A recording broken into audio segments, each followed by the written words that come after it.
అద్భుతమైన మాట చెప్తా. చూడండి, మనసు పెట్టండి. ఇలా ఇలా ఉన్నాం. అట్లా చూసేసరికి అలా జానన్న కనిపించింది. అన్నా ఎప్పుడు వచ్చినావు కదా, మన ఆశయం నాకు తెలుసా. అట్లా చూసేసరికి ఆ జానన్న స్థలంలో నువ్వు వస్తే ఎంత బాగుండయ్యా.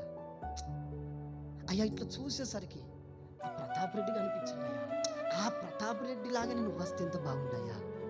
నువ్వు చూడు, నీ కన్నులకు రోజు ఎంతమంది కనిపిస్తే అన్నిసార్లు అబ్బా ఆ పిల్లోడు కనిపించాడు, అరే అదే రూపంలో నువ్వు కనిపించయ్యా. ఈ రోజు ఇన్ని 100 మందిని చూసా, ఆ 100 మందిలో ఒక్కోని వాళ్ళన్నా నువ్వు కనిపించయ్యా. నువ్వు చూసిన ప్రతి ఒక్కరిలో ఆయనను నువ్వు చూసుకోవాలి. నీకు కళ్ళకు కనిపించే ప్రతి వ్యక్తిలో ఆయన వాళ్ళని వస్తే బాగుండు కదయ్యా. నీ కొడుకు వచ్చాడు, కొడుకు వాళ్ళని వస్తే బాగుండు కదయ్యా. నీ చుట్టాలు వచ్చారు, చుట్టాల వాళ్ళని వస్తే బాగుండు కదయ్యా. ఒక్క దినము 24 గంటలలో నువ్వు ఎంత మందిని చూస్తున్నావో అంతమందిలో ఆయన వస్తే బాగుండు, అలాగే ఆయన వస్తే బాగుండు, అలాగే ఆయన కనిపిస్తే బాగుండు అన్నట్టుగా ఆశపడు. ఏదో ఒక్క రోజు నీ కళ్ళు చెమ్మగిల్లేలాగా కార్యాలు నా దేవుడు జరిగిస్తాడు. ఆయన కనిపించడే కాదు, ముదిమి వచ్చు వరకు.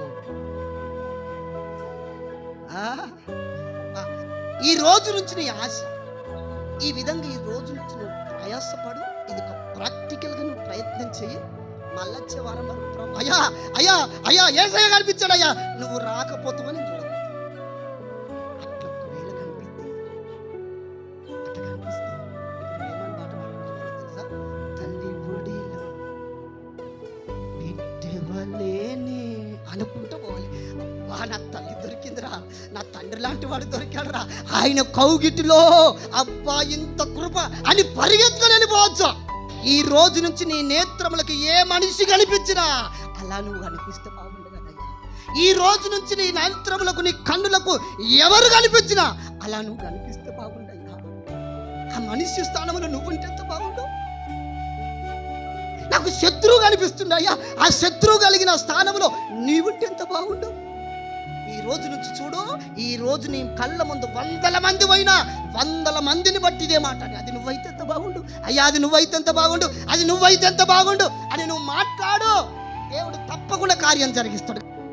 విలువల దగ్గరికి పరిగెత్తుకొని పోయిన పరమ తండ్రి, మనసున్న తండ్రి, ఇంత ప్రయాసపడుతూ ఇన్ని 100,000 సార్లు ఆశపడుతున్న నీ దగ్గరికి ఎందుకు రాడు?